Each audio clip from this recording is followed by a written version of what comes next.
Okay, so let's move on to now taking our cylinders and bringing them back to rectangles or cubes of different thicknesses. So we'll go back to Dynamo and we'll look for some things that can help us accomplish this task. So right now we've got a lot of things hidden. I'll leave those hidden for a minute. Let's look for the idea of a rectangle. So I'm going to close out the search palette and just kind of try to use um, the normal how can I call it, sidebar over here to find the objects that we want. This will help inform us later on. So we actually, under geometry, under curves, we have a rectangle. And a rectangle is really four straight lines that define the curve. It's just the way that Dynamo thinks about shapes. And we'll probably work with the idea of a coordinate system and a length and a width, just as we had done with the cylinder, or similar. And we'll use that coordinate system. I'll disconnect it from the cylinders that we were exporting, and I'll plug that into here. And so right away now we get our rectangles forming, but they have no depth to them. They're only just a curve. And well, I'll go through and I'll show you. We're going to have a little problem, and I'll show you how we correct it because it's part of the process of thinking this thing through. But there is a idea of extruding these things as we would in maybe conceptual modeling. But we don't really have a standard tool to do that. But we do have this idea of thickening things. So if I go thicken, and I can thicken a bunch of ways. But what I really want to do, the one we're going to pick, is thicken on both sides. If we thicken on one side, well, actually, I'll try it. I don't know if it'll accept a negative value as well. So I'm going to go ahead and plug this surface into here. Right away it errors out. And the reason is that it doesn't really see this as a surface. It only sees it as four lines. So we have to use another function that changes something that's defined by a contiguous set of a polygon, so to speak, and or any kind of curvilinear surface that's closed. Patch, they call it, and convert that into a surface. So I'll right click again and do surface by patch. Surface and by patch. Creates a surface by filling in the interior of a closed boundary, which is probably a better way of saying it than I did. So we'll take that rectangle, which is a closed curve, and we get our patch. And we can now plug that into our surface. And now you'll notice it's defaulting to 1 for thickness.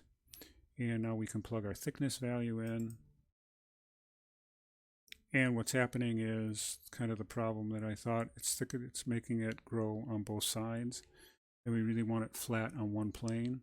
So we really need surface thickness, which allows us to select both sides or not. Surface thicken and both sides. And that allows us to put a Boolean in here for yes or no. So I'll go ahead and just move these over to here.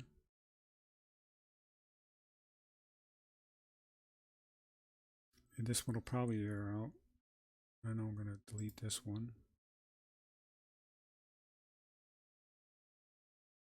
It's not erroring out, which it has in past, because this, oh, I see, it's got a default value for the Boolean of true. We really want it to be false. So we're going to search for that Boolean operator. So I'm going to type in Boolean, and the first thing that comes up is true and false.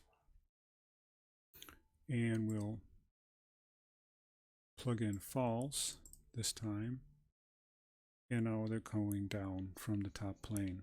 And we don't really want the rectangles up there any longer, so we'll turn those off. So I'll turn the preview off from those. And we can now feed this in to our geometry. Now remember, we still have our cylinders if we wanted to make them active again. So we don't actually have to delete their definition. But we do want to make sure that we don't leave these visible, because they'll make a ghosting inside of Revit. So I'm going to turn off all of the previews of these. And we'll go back and look at Revit now. And nothing's changed, probably because we haven't run it. It says run completed, but I don't think it really has. So I'm going to go to manual for a minute and run it. Go back to automatic. And let's see if that updated the Revit file. It did not. Let's go to, just take a peek at our 3D view.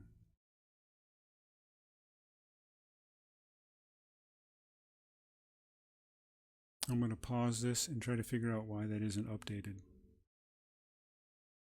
So I've figured out why we still have that not showing up, and that's because the rectangles are being overwritten by the objects are already inside of Revit. So if I selected these, I don't know if I can select all instances, like visible in view. No, I can't. So I've got to figure out some way to pick out all of these objects. So let's try to look at going to south elevation. They're not showing up now. There they are. I'll just grab all of those and I'll hit delete. And we'll go back to a 3D view, and now they're all rectangles. And they're all kind of tiny rectangles. So we could, let's do a couple of things. Let's apply a wood finish to them and make them a little bit larger. So I'm going to go to manage and create a definition for wood under materials. Let's see if we have anything in here. Wood stained. Let's see what its appearance is. That's fine. Why don't I just go ahead and rename this? I want to make it, well, actually, maybe I can copy this name. I'll go to edit. Oh, I meant rename. And I'll just select all of this and copy it.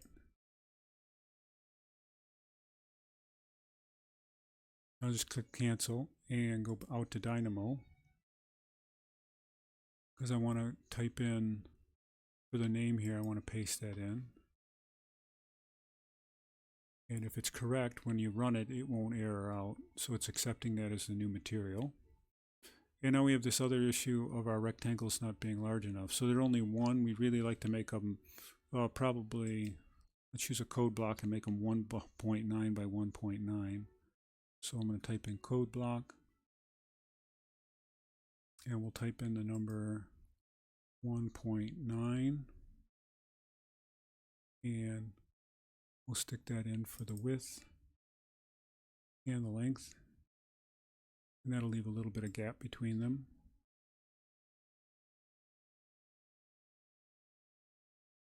Maybe we'll leave a little more. I'll go down to 1.7.